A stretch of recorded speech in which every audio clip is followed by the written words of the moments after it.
murakoze kuduha uyu mwanya kugira ngo dusome ibyagezwe by'Uhoraho. Ibi tubivuga twisunze amajambo tubona mu byakozwe n'intumwa 15 umurongo wa 21 havuga ngo kuhereye kera hose Mose afise mu bisagara byose abigiwe bisomwa mu masinagoge uko isabato itashe. Haleluya.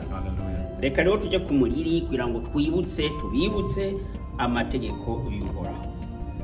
Turabe mu gitabo cya Kuvayo igice cya 20 umurongo wa mbere turageza 10 haravuga aya majambo ngo Uhoraho avuga aya majambo yose ati Nduhoraho umuremyi wawe yagukuye mu gihugu cya Egiputa mu nzu y'ubuja, ntukagire ibindi bisengwa umbangikanya.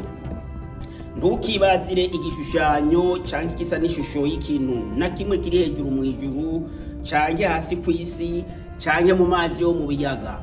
Ntuzu vyikubita imbere, ntuzu bisabe, kuko jewe Uhoraho umuremyi wawe Nduhoraho apfuha. Mpora abana ibigabitanyo by'abase, ngageza kurunganwe rugira 3 no kugira 4 kw'abanyanka. Nkagirira ikigongwe abankunda bakitondera ibyagezwe byanje, nkageza kurunganwe rwabo uko ruzogenda rukurikirana kugeza 1000. Ntugapfe kuvuga izina ryanje jewe umuremyi wawe kuvy'ubusabusa, kuko uwo rivuga kuvy'ubusabusa jewe Uhoraho ntobura kubimuhora. Wibuke kuziririza umunsi w'isabato, mu minsi 6 ukore abari ukoramo ibikorwa byawe byose, ariko umunsi ugira indwi niwo sabato yanje jewe Uhoraho umuremyi wawe.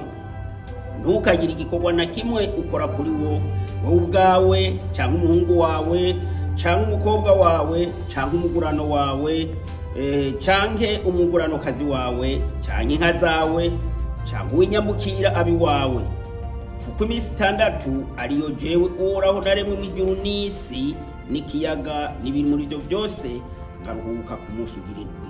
Nicyo cyatumye mpezagira umunsi w'isabato ukaweza.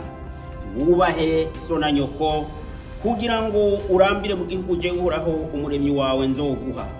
Ntukice, ntugasambane, ntukibe, ntukagirize ibinyoma mugenzi wawe, ntukifuza mugenzi wawe, ntukifuza umugore wa mugenzi wawe cyangwa umugurano wiwe cyangwa umuguranokazi wiwe cyangwa inka yiwe cyangwa indogoba yiwe cyangwa ikintu na kimwe cya mugenzi wawe.